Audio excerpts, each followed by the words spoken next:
Hi friends, YouTube पर आप सभी का स्वागत है। दोस्तों, मैं फिर से आप सभी के सामने अपने चैनल इग्नू लर्नर के माध्यम से एक बहुत ही मोस्ट इम्पॉर्टेंट प्रश्न लेकर आया हूँ इस वीडियो में। और ख़ासकर यह प्रश्न जो है काफ़ी ज़्यादा इम्पॉर्टेंट है, क्योंकि अब तक जितने भी प्रीवियस ईयर में इस सब्जेक्ट की परीक्षाएँ हुई हैं उन सभी परीक्षाओं में जो है यह प्रश्न आ चुका है।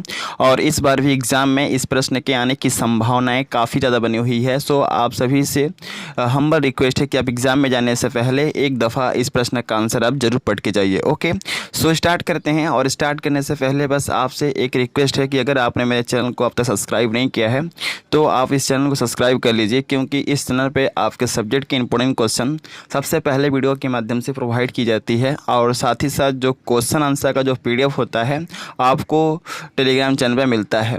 तो बेहतर ये होगा कि आप इस चैनल से जुड़े, क्योंकि इन फ्यूचर जो है काफ़ी ज़्यादा हेल्प मिलने वाला है इस चैनल से। सो आप सभी से रिक्वेस्ट है कि आप इस चैनल को जरूर सब्सक्राइब कीजिए। ओके, सो स्टार्ट करते हैं और प्रश्न की ओर बढ़ते हैं। तो प्रश्न एग्जाम में आता है कि पारिभाषिक शब्दावली किसे कहते हैं, एग्जाम्पल दो। ओके, यहाँ पर मैंने नहीं लिखा है उदाहरण दो, लेकिन एग्ज़ाम में क्या करना है, एग्जाम्पल देना है। तो सबसे पहले हम जानेंगे कि आखिरकार पारिभाषिक शब्दावली किसे कहते हैं। तो सबसे पहले इसके डेफिनेशन के अंतर्गत जो है आपको लिखना है कि पारिभाषिक शब्दावली ऐसे शब्दावली होते हैं जो कि सामान्य व्यवहारिक की भाषा के शब्द नहीं होते हैं। क्या कहा मैंने, पारिभाषिक शब्दावली कुछ ऐसे शब्दावली होते हैं जो कि सामान्य व्यवहार में हम जिस भाषा के शब्दों का प्रयोग करते हैं वह भाषा के शब्द नहीं होते हैं, बल्कि पारिभाषिक शब्दों का जो संबंध होता है, जो रिलेशन होता है, वह विशेषकर सामाजिक विज्ञान, रसायन विज्ञान, प्राणी विज्ञान, भौतिक विज्ञान, अर्थशास्त्र, भूगोल, दर्शन, गणितज्ञ आदि विषय से संबंधित शब्दावली होते हैं। ओके, तो समझ में आ गया पारिभाषिक शब्दावली किसे कहते हैं। पारिभाषिक शब्दावली ऐसे शब्दावली होते हैं जो कि सामान्य व्यवहार की जो भाषा के शब्दों का हम प्रयोग करते हैं ऐसे भाषा नहीं होते हैं, बल्कि पारिभाषिक शब्दों का संबंध जो होता है वह विशेषकर सामाजिक विज्ञान से होता है, रसायन विज्ञान से होता है, प्राणी विज्ञान से होता है, भौतिक विज्ञान से होता है, अर्थशास्त्र, भूगोल, दर्शन, गणितज्ञ आदि विषय से संबंधित शब्दावली होते हैं।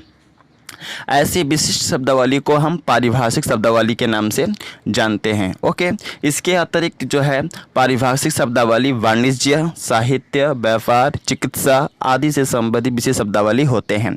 एज फॉर एग्जाम्पल, मैंने यहाँ पर लिखा नहीं है, लेकिन एग्जाम्पल आपको बता दूँ। जैसे समिति कह दिए हम, क्या समिति, तो समिति का अर्थ क्या होता है, विशेष कार्य के लिए गठित थोड़े से व्यक्तियों की सभा।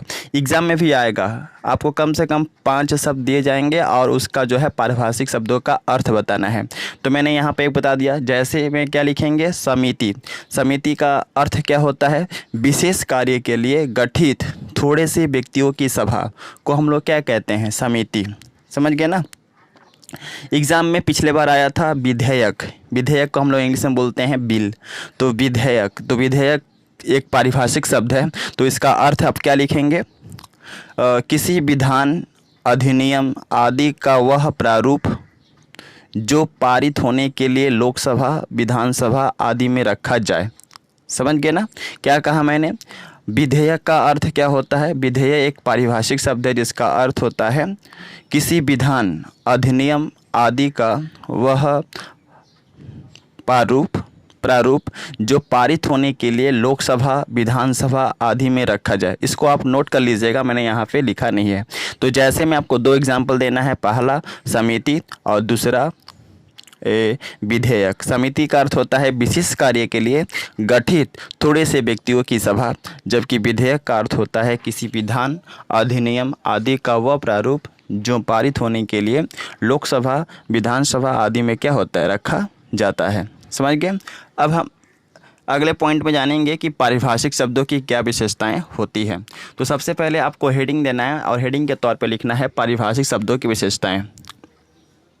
तो सबसे पहला विशेषता यह होता है कि पारिभाषिक शब्द जो होते हैं एक विशेष प्रकार का अर्थ जो है हमारे सामने प्रकट करते हैं। ओके, तो सबसे पहला विशेषता क्या हुआ कि जो परिभाषिक शब्द होते हैं वह हमारे सामने एक विशेष प्रकार का अर्थ प्रकट करते हैं। बहुत से ऐसे बच्चे जो बाबा कहते हैं सर आप इतनी ईजी लैंग्वेज में क्यों लिखते हैं, तो भैया ईजी लैंग्वेज में हम अगर हम ना लिखें तो आपको समझ में कैसे आएगा। ओके, और एग्जामिनर यही चाहता है कि आप अपने ईजी लैंग्वेज में अपने खुद के लैंग्वेज में लिखें। ओके, जिससे कि उसे पता चले कि हाँ आपने इस चीज़ को समझा है, पढ़ा है।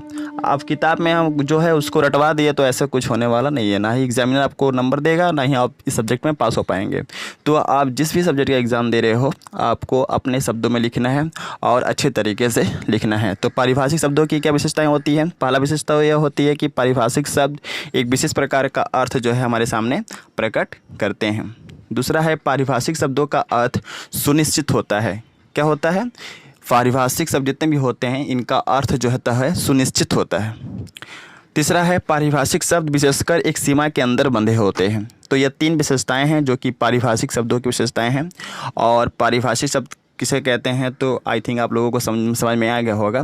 सो मिलते हैं नेक्स्ट वीडियो में इसी तरह के इंपॉर्टेंट क्वेश्चन के साथ। और साथ ही साथ यहाँ मैं कहना चाहूँगा कि अगर आपको इसका PDF चाहिए तो आप टेलीग्राम चैनल से जरूर जुड़िए, क्योंकि जैसे ही आप टेलीग्राम चैनल से जुड़ते हैं मैं इसका PDF आप सभी को प्रोवाइड कर दूँगा। ओके, तो आप टेलीग्राम चैनल से जुड़िए। और वीडियो के डिस्क्रिप्शन में चैनल के डिस्क्रिप्शन में बहुत सारा जो है इस सब्जेक्ट के वीडियो अपलोडेड हैं। वे सारे के सारे वीडियो अगर देख लेते हैं तो आई थिंक जो है आपको एग्ज़ाम में काफ़ी हेल्प मिलेगा और इसके अलावा जो है आपको किताब पढ़ने की आवश्यकता नहीं पड़ेगी। सो आप सभी से रिक्वेस्ट है कि प्लेलिस्ट में जितने भी वीडियो हैं इस सब्जेक्ट की आप उन सभी प्लेलिस्ट की वीडियो को देख के जाइए। एग्ज़ाम में मैं दावा करता हूँ कि आपको उसी में से आएगा। सो मिलते हैं नेक्स्ट वीडियो में इसी तरह के इंपॉर्टेंट क्वेश्चन के साथ। So best of luck for all of you for exam and thanks for watching my video. जय हिंद, वंदे मातरम।